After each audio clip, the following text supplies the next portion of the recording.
Chapter number 7,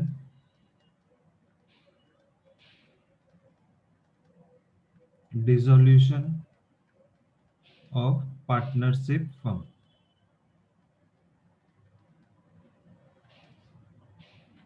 ना, dissolution of partnership firm का मतलब क्या? हम लोग ने देखा था कि सबसे पहले मिस्टर ए थे जो सोल प्रोप्राइटर थे। सोल प्रोप्राइटर से ये बने पार्टनरशिप फर्म में कन्वर्ट हुए। तो जहां पे mister A and mister B आए, फिर कुछ समय के बाद उन्होंने एडमिशन किया नए पार्टनर का, तो admission of a new partner हुआ।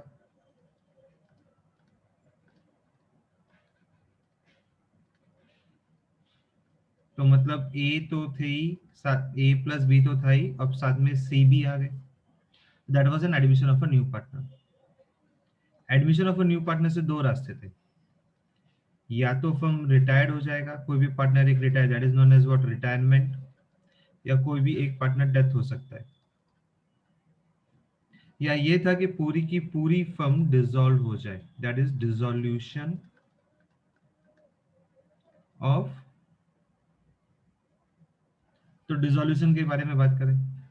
अब जो डिसोल्यूशन था वो फर्दर डिवाइड होता है दो पार्ट में। एक होता है डिसोल्यूशन ऑफ फर्म एंड दूसरा होता है डिसोल्यूशन ऑफ पार्टनरशिप।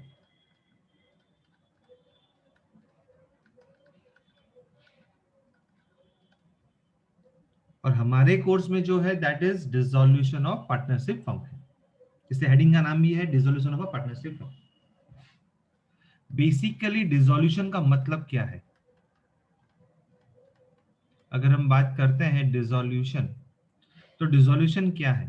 डिसोल्यूशन का मतलब होता है एंड ऑफ एग्जिस्टेंस।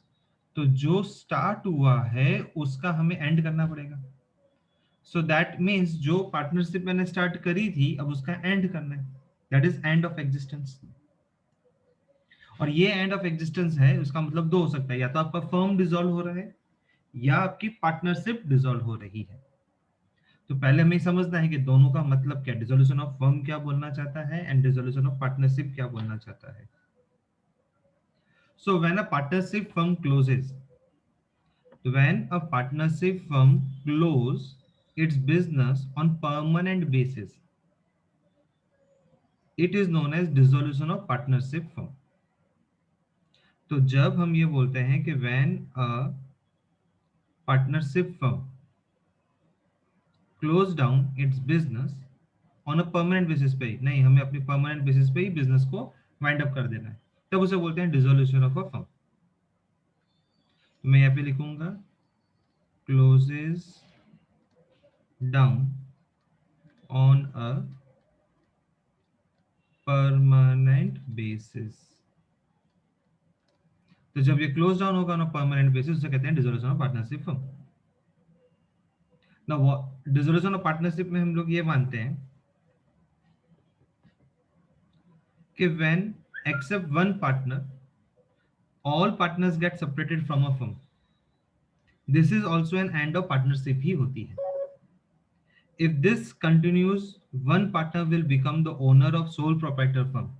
अब सपोज अगर तीन पार्टनर थे ए बी सी, उसमें से बी सी ने मना कर दिया, अब हम कंटिन्यू नहीं करेंगे, तो ए अकेला रन कर सकते, तो ए चाहे तो वो बिजनेस को रन कर सकता है और उसे अब हम सोल प्रोप्राइटर बोलेंगे।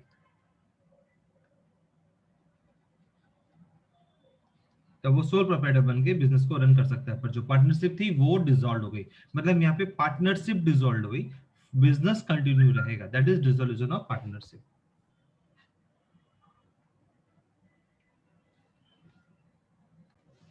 सो टेक्स्ट बुक का पेज नंबर 275, तो टेक्स्ट बुक का पेज नंबर 275 में अगर हम चलेंगे तो वहां पे दिया हुआ है dissolution of a firm and partnership, point number 3, जहां पे लिखा है ए में डिसोल्यूशन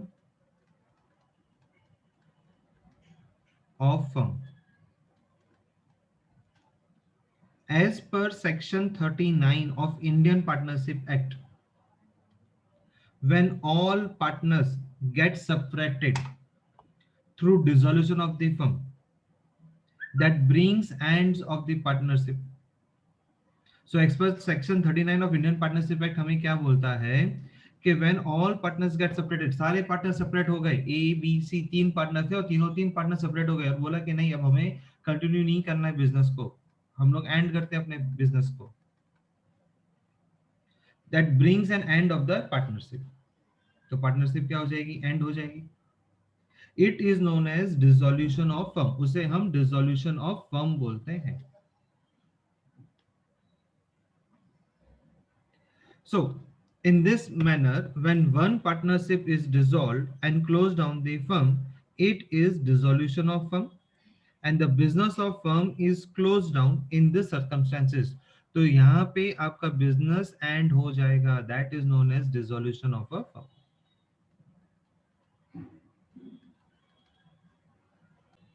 नाउ बी में लिखा है डिसोल्यूशन ऑफ पार्टनरशिप. अब डिसोल्यूशन ऑफ पार्टनरशिप का मतलब होगा कि when business is not close down, आपका बिजनेस बंद नहीं हो रहा, due to retirement of a partner हो सकता है, या डेथ ऑफ अ पार्टनर हो सकता है, या इंसॉल्वेंसी ऑफ अ पार्टनर हो सकता है, और due to any other reason से, जैसे ए बी सी में से बी सी ने बोला कि अब हमें कंटिन्यू नहीं करना है, ए बोलता है ठीक है आई विल कंटिन्यू, हमारी पार्टनरशिप डिड यहाँ पे एंड होती है. तो यहाँ पे पार्टनरशिप डिड एंड होगी बट बिजनेस कंटिन्यू रहता है, that is dissolution of a partnership. And remaining partners keep business continue. और बाकी अच्छा जरूरी नहीं है, अब इसमें हो सकता है कि एबीसी में से सी बोले कि नहीं मुझे अब कंटिन्यू नहीं करना है, तो ओके, तो ए बी कंटिन्यू कर सकते हैं. तो मतलब एबीसी की जो पार्टनरशिप डीड थी वो तो वो हो गया. So it is a dissolution of old partnership. तो जो ओल्ड पार्टनरशिप थी वो डिसॉल्व हो रही है. Except outgoing partners, remaining partners की बिजनेस कंटिन्यू, यहाँ पे बिजनेस कंटिन्यू कर सकते हैं. So that is the dissolution of partnership and dissolution of a firm. तो ये बेसिकली ये डिफरेंस आपको समझ में आ गया होगा. पेज नंबर 276 में इसका डिफरेंस भी दे रखा है आपको. Dissolution of partnership and dissolution of partnership firm का डिफरेंस भी दिया हुआ है. Okay, you can read that also. Any query you can ask me. चलिए मैं भी रीड करता हूं आपके साथ ही. सबसे पहले मीनिंग दे रखा है. तो डिसोल्यूशन ऑफ पार्टनरशिप में क्या लिखा था डेफिनेशन मीनिंग में, reorganisation of partnership means dissolution of partnership, partnership का डिसॉल्व होना. And dissolution of a partnership firm का मतलब है permanent end of partnership firm, that is known as dissolution of partnership firm. Existence of firm क्या है?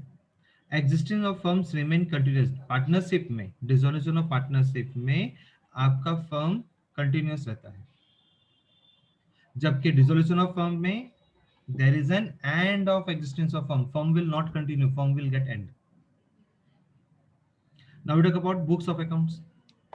Books of accounts remain continuous. Partnership में आपकी books of account continuous हो सकती है, जबकि पार्टनरशिप फर्म में बुक्स ऑफ अकाउंट्स जो है वो क्लोज हो जाएगी.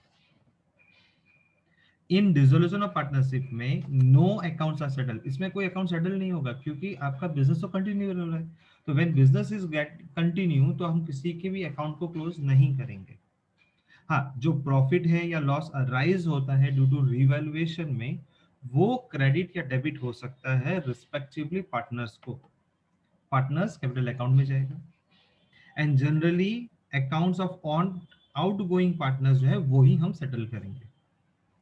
जबकि डिसोल्यूशन ऑफ फर्म में सारे अकाउंट्स जो है हम सेटल कर देंगे. All accounts are settled through realisation account of disposable of assets is done and liabilities are paid. आप liabilities को पे करेंगे. Inference of court. It is voluntary dissolution of partnership. Dissolution of partnership में क्या होता है, ये वॉलंटरी डिसोल्यूशन है, no need of court interference की जरूरत नहीं होती। डिसोल्यूशन ऑफ फर्म में whenever required court interfere कर सकता है।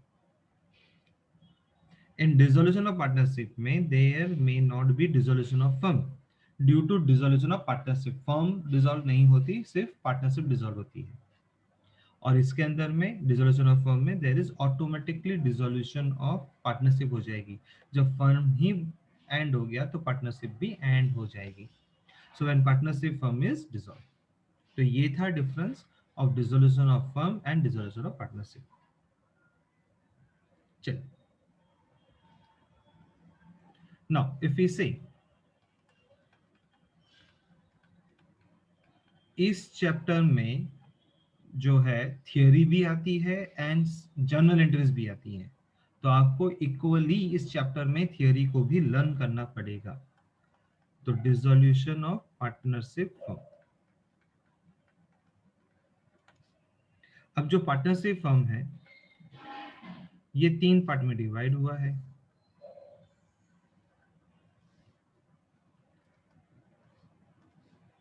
पहला part A, that is method of dissolution firm.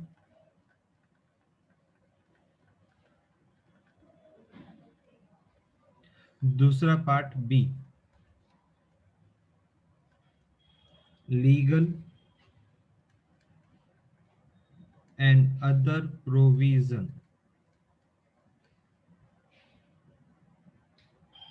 For accounting,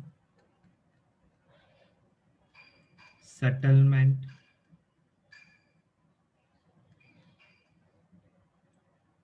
of dissolution,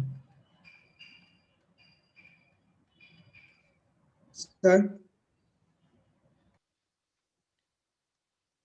and C is procedure of dissolution.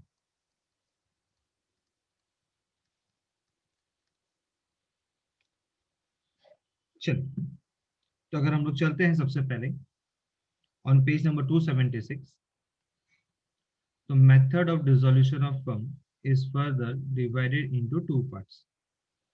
So method of dissolution of firm में दिया है कि as per Indian Partnership Act 1932 there are 2 methods, इसके 2 methods होते हैं।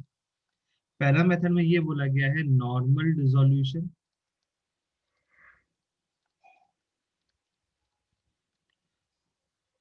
या dissolution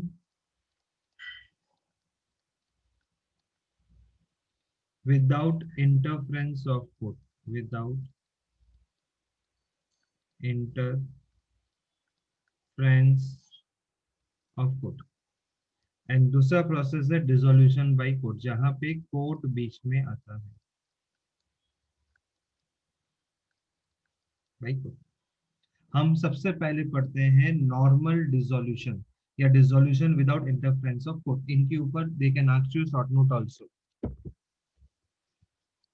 तो अगर हम बात करते हैं, इस पे शॉर्ट नोट भी आती है 3 मार्क के लिए कि भाई what is normal distribution dissolution, या write down the short note on normal dissolution या dissolution without interference of court, what do you mean by that, explain.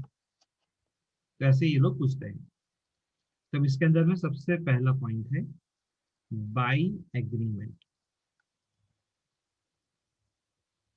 This is given to you on page number 277। Now by agreement का मतलब हो जाएगा कि when all partners agreed हो गए, सारे partners agreed है कि वो फर्म को डिसॉल्व करेंगे, and partnership firm can B dissolve any point of time पे डिसॉल्व हो सकता है, उसे कहते हैं आप वॉलंटरी डिसॉल्यूशन, क्योंकि वो अपनी इच्छा से जा रहे हैं। Second is dissolution as per contract. अब इसका मतलब ये होगा कि dissolution of partnership firm can be done on the basis of predetermined contract between the partners. आपने पहले से ही अपने कॉन्ट्रैक्ट में लिखा के रखा था, तो इसके वजह से भी हो सकता है dissolution as per contract. Third, dissolution as per act.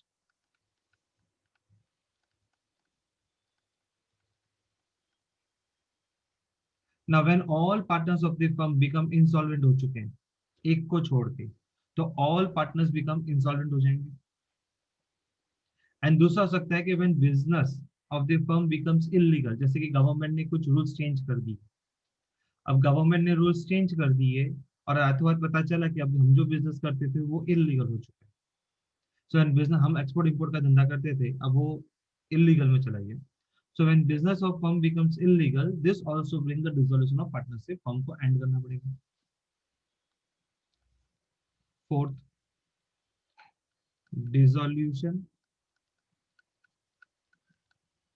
on happening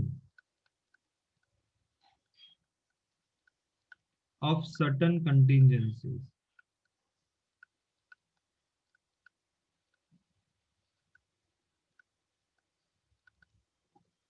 अब इसका मतलब ये होगा कि if constituted for a fix term, आपको एक फिक्स टर्म के लिए बोला जाएगा, एक्सपायरी ऑफ दैट टर्म, मतलब जैसे ही वो एक फिक्स टर्म हमारा कंप्लीट होगा, हमारा डिसोल्यूशन फॉर्म कंप्लीट हो जाएगा। जैसे हम लोग, आप और मैं मिलके एक प्रोजेक्ट करते हैं और बोला कि जैसे ही ये प्रोजेक्ट खत्म होगा, हमारी पार्टनरशिप फॉर्म भी जो है वो डिसॉल्व हो जाएगी, क्योंकि हम लोग प्रोजेक्ट के लिए ही आए थे। तो उस टाइम पे हम बोल सकते हैं that is dissolution on happening of certain contingency, या it constitute to carry out specific aim of competition. क्या ठीक है, हम लोग ये वर्क कंप्लीट करेंगे और उसके बाद हम अपना दोनों का जो पार्टनरशिप फॉर्म है वो हम डिसॉल्व करेंगे, दैट इज। या हो सकता है डिसोल्यूशन बाय नोटिस देनी, सो वो चाहे तो डिसोल्यूशन बाय नोटिस भी दे सकते हैं। So where the partnership is at will, the partnership में भी डिसॉल्व किया जा सकता है कभी भी by giving a notice, in writing में होना चाहिए। सो ये थे हमारे 5 पॉइंट्स ऑफ नॉर्मल डिसोल्यूशन के। Now we talk about the dissolution by court. अब कोर्ट बीच में क्यों आएगा भाई, व्हाट इज द रीजन कि कोर्ट को बीच में आना पड़े। सो व्हेन एनी पार्टनर, जब भी any partner becomes of unsound mind हो जाए, तो अगर कोई भी पार्टनर अनसाउंड माइंड का हो जाए और हम बिजनेस को रन कर रहे हो, तो कोर्ट बीच में आके बोल सकता है कि भाई तुम्हारा पार्टनर जो है अनसाउंड माइंड है, चलो अपना बिजनेस को बंद करो या अपने पार्टनरशिप फर्म को थोड़ा वो करो। When a partner becomes permanently incapable of performing his duties as a partner, तो ये बोल जाते हैं कि वो अपनी ड्यूटीज को परफॉर्म ही नहीं कर रहे, नॉट परफॉर्मिंग हिज ड्यूटीज, क्योंकि बाकी के पार्टनर्स बोल सकते हैं कि भाई कोर्ट में जाके कि भाई हमारा जो एक पार्टनर है mister x, he is not following any partners duties, तो हम चाहते हैं कि आप उसको नोटिस दें, तो कोर्ट की नोटिस देंगे। Third, when a partner undertakes misconduct against partnership firm और against business of the firm, मतलब कि कोई भी एक पार्टनर मिसकंडक्ट कर रहा है, so misconduct against partnership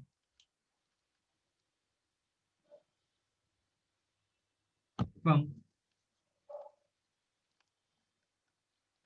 fourth, when a partner willfully and persistently breaches the partnership agreement, या कोई पार्टनर पार्टनरशिप डीड को ही ब्रीच कर रहा हो, ब्रीच मतलब कि उसका फायदा नहीं उठा रहा है, उसका फायदा उठा रहा है, तोड़ रहा है सारे रूल्स एंड रेगुलेशंस, अगेंस्ट जा रहा है, तो breach the partnership agreement. Fifth, when a partner transfer his whole interest in partnership to the third party without the consent of the other partner, मतलब कि उसने अपने शेयर्स को ट्रांसफर कर दिए, transfer his shares to third party।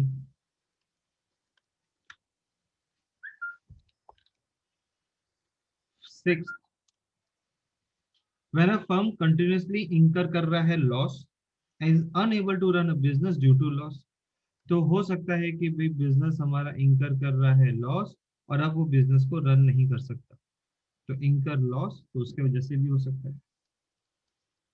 7, when the court finds any other ground to be just equitable to the dissolution of the firm, या हम बोल सकते हैं अदर ग्राउंड्स, कोर्ट को कोई दूसरे ग्राउंड्स पे भी वो चाहे तो कोर्ट इंटरफेयर कर सकता है। तो इसके ऊपर they are asking you the 3 marker question कि explain the why the court has to interfere for the dissolution in partnership। तो ये आपको सारे पॉइंट्स को फिर दो दो लाइन करके एक्सप्लेन करना है। Now legal and other provisions accounting settlement of dissolution, which is given again on page number 277। इसके पॉइंट्स है, first, for loss of a firm. Second point है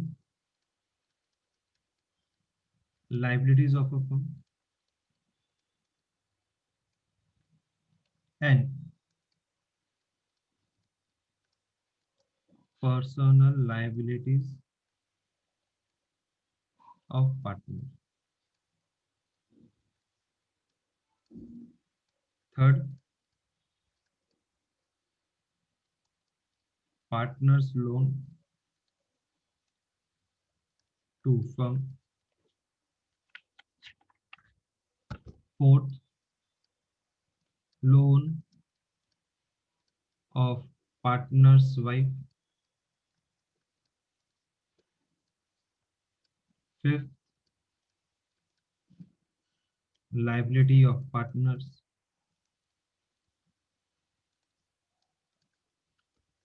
सिक्स्थ,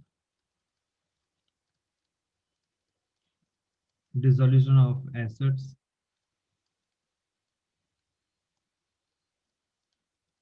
realization of firm। तो ये थे हमारे 6 पॉइंट जिसको अब हम डिस्कस करेंगे।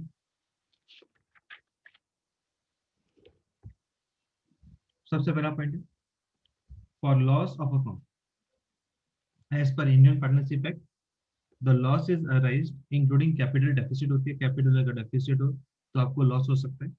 Eight the time of dissolution steps को एग्जीक्यूट करने होंगे अब इस फॉलोइंग मैनर में, मतलब first of all to be written off from the profit of the firm. सारे जो चीज जितनी भी चीजें हैं आपके पास बस all to be written off करना पड़ेगा। Second, if profit is not sufficient then it will met from the capital of all the partners. तो जितना भी प्रॉफिट हुआ है फिर पार्टनर्स को उसमें से देना पड़ेगा। थर्ड, अगर कैपिटल भी सफिशिएंट नहीं है then all the partners would distribute उनका जो भी लॉस है profit and loss sharing and pay off करेंगे उनके पर्सनल एसेट्स को भी सेल आउट करके as per the need.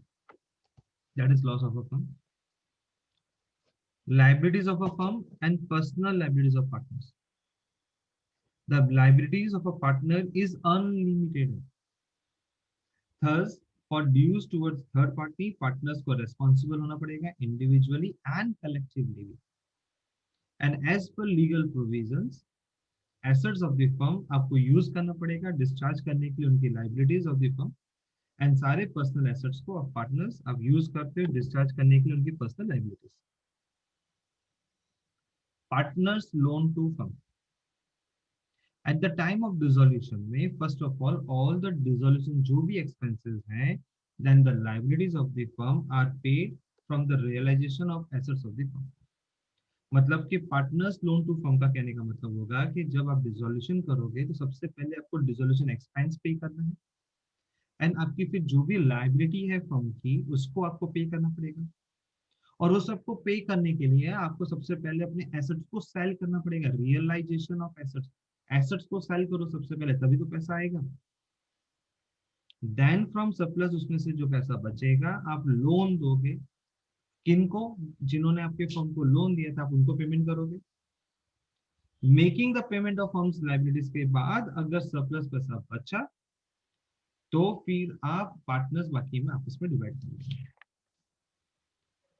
Loan to partners में सबसे बड़ा खतरनाक होता है। पार्टनर से अगर पैसा ली वाइफ से पैसा लिए तो देना तो पड़ेगा, नहीं तो बहुत सुनना पड़ेगा।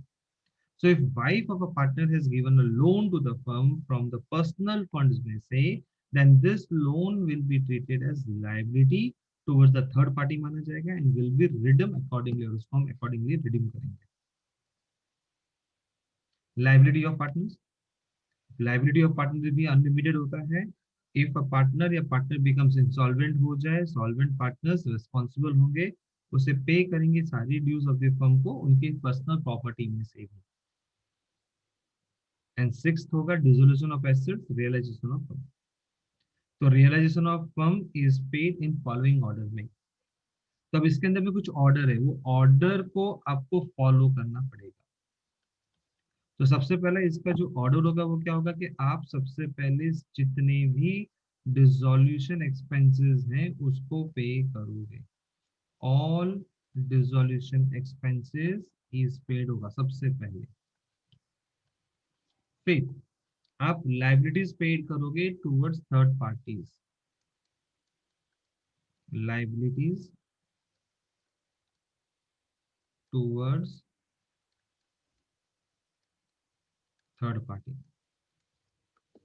थर्ड, लोन पे करोगे, that is next, loan of partners paid होंगे। फिर होगा capital and balance of current account,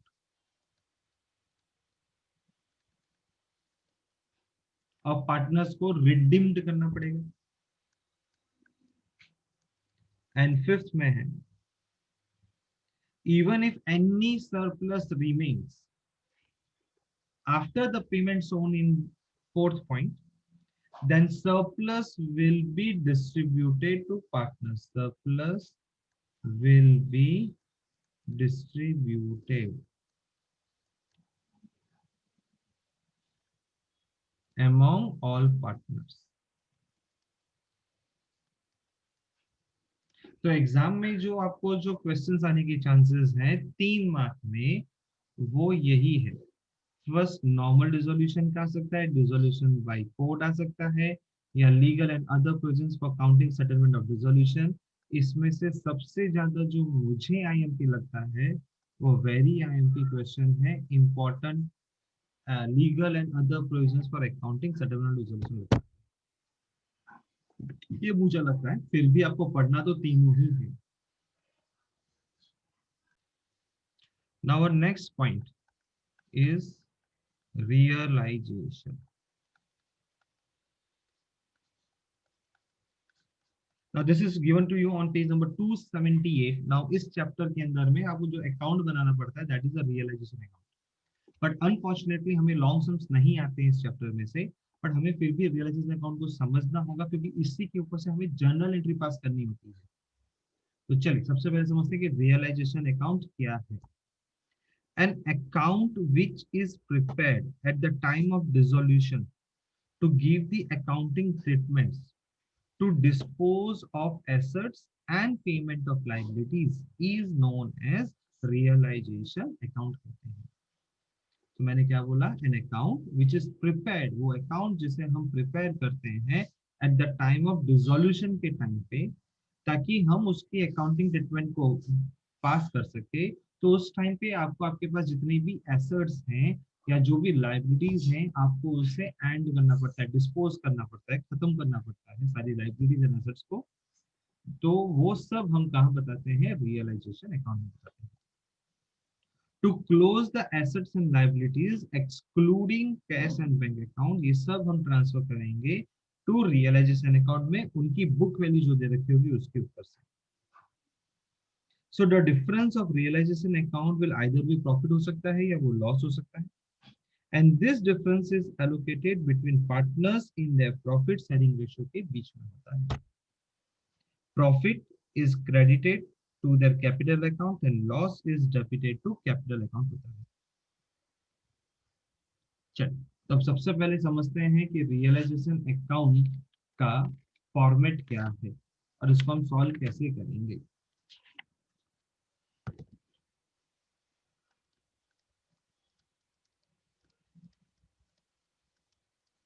realisation account, debit, particular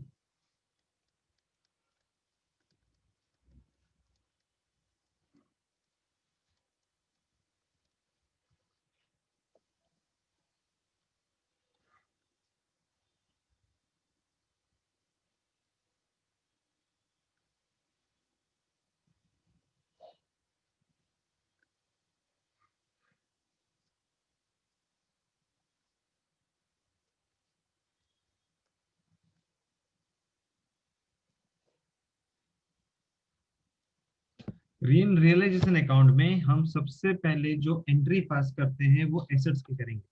तो जितने भी हमें एसेट्स दे रखे होंगे बैलेंस शीट में, सबसे पहले आप सभी एसेट्स को यहाँ पे एज इट इज कॉपी कर दो। उसके अंदर चाहो तो आप लैंड एंड बिल्डिंग होगा, प्लांट एंड मशीनरी दे रखी है,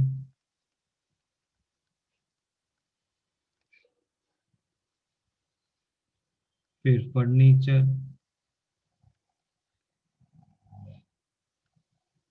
उसके बाद इन्वेस्टमेंट,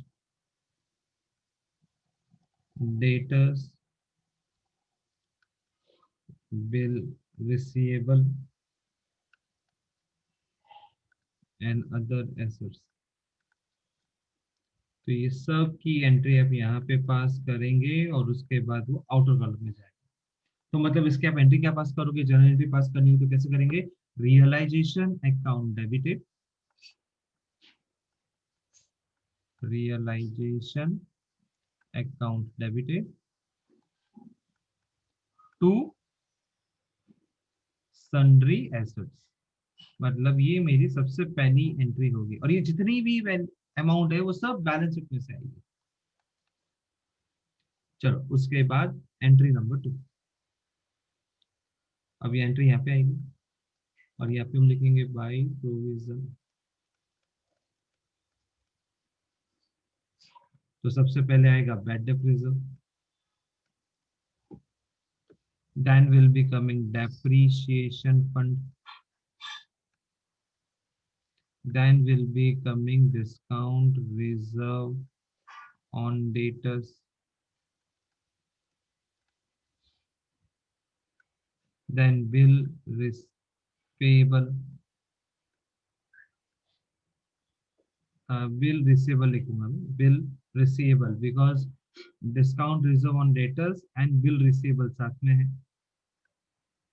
तो ये तीनों की एंट्री फिर इधर आ जाएगी। तो इस टाइम पे आप इसलिए क्या पास करोगे, provision account debited to realisation account.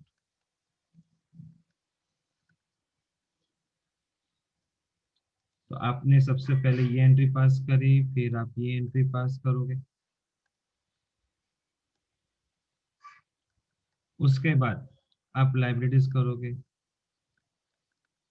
Bye sundry liabilities. अब इसकी एंट्री पास होगी तो विधायक क्या लिखोगे, creditors, bills payable, bank overdraft, workman sharing fund, outstanding expenses,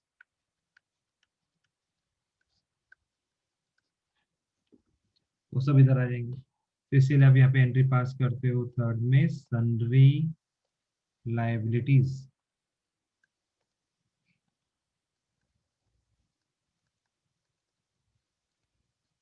account debited to realisation. तो ये आपकी थर्ड एंट्री यहाँ पे पास होगी। मतलब सबसे पहले आपने एक एसेट की लिस्ट बनाई, प्रोविजंस की लिस्ट बना दी और कितने लोगों को लाइबिलिटी पे करना है आपने उसकी लिस्ट बनाई। फिर अब आप क्या करोगे, लिस्ट बनने के बाद पता चलेगा अरे इतना इतना रुपया देना है। अब इतना रुपया देने के लिए हमें कुछ तो करना पड़ेगा, तो अब हमें एसेट्स को सेल करना पड़ेगा। तब हम एसेट्स को सेल करेंगे। तो जब हम एसेट्स को सेल करेंगे तो यहाँ पे एंट्री आ जाएगी टू कैश एंड बैंक।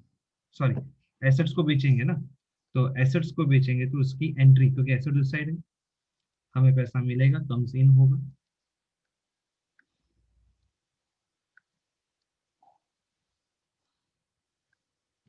तो हम लोग यहाँ पे लिखेंगे to cash bank, by will come by cash bank. और यहाँ पे आपने क्या किया, सेल ऑफ एसेट कर दिया। तो जब आपने एसेट्स को बेचा तो पैसा आया, तो cash bank account debited to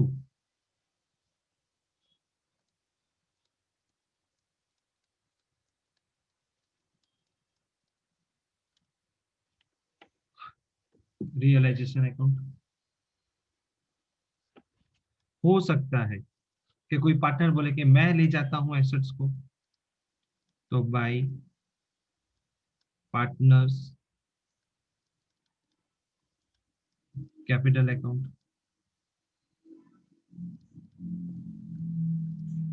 assets taken over by partner. तो fifth entry, partners capital account debited to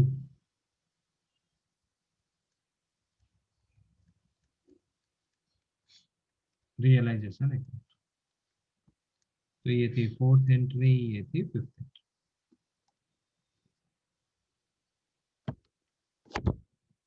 हो सकता है कि आपने जब भी सेल कर रहे थे तब पता चला कि कुछ अनरिकॉर्डेड एसेट्स को भी आपने सेल कर दिया, तो cash and bank account for unrecorded,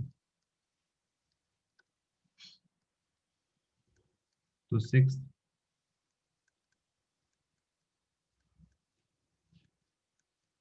cash bank account debited to realisation.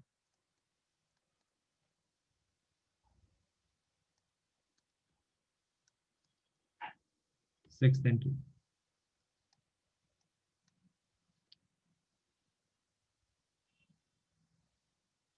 जब पैसा आ गया क्योंकि आपको मनी यहाँ से मिलेगा, अब जब पैसा मिलेगा तो ही आप लाइब्रेरी को पे कर पाओगे, तब आप लाइब्रेरी को पे करोगे। तो जब आप लाइब्रेरी को पे करोगे तो यहाँ पे एंट्री आ जाएगी टू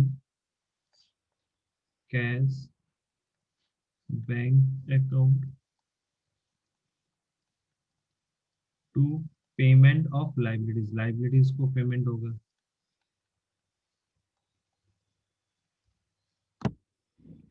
कोई पार्टनर बोलेगा कि हम पेमेंट कर देंगे, तो partners capital account to liability accepted by partner.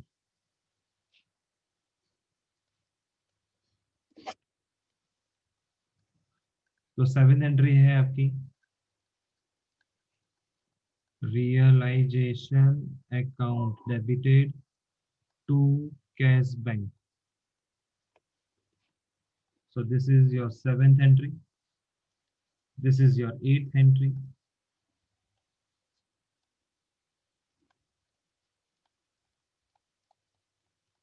Realization account debited to partners capital account. तो ये थी एट एंट्री। हो सकता है जब आपने एंट्री पास करी तब कुछ अनरिकॉर्डेड लाइबिलिटीज आ गई, तो टू, तो आपको सेल करना पड़ेगा to cash bank account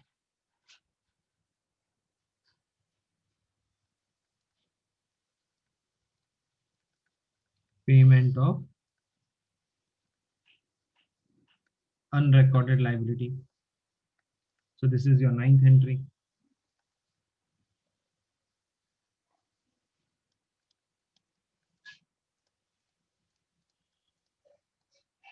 Realization account debited to cash bank account.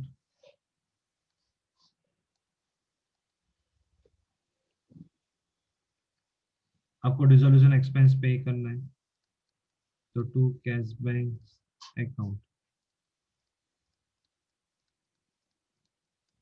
Dissolution expenses.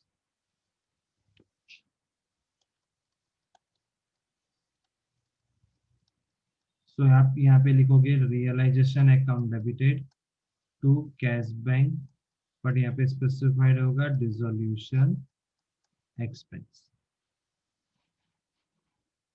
पैसा बच जाए तो फिर आप पार्टनर्स को पैसा दोगे, इसलिए to partners capital account. That means you can say कोई भी चीज का रेम्यूनरेशन देना है पार्टनर को तो वो आ जाएगा। So that will be your 11th entry.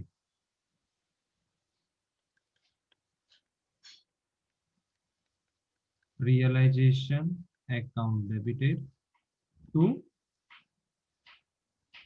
partners capital.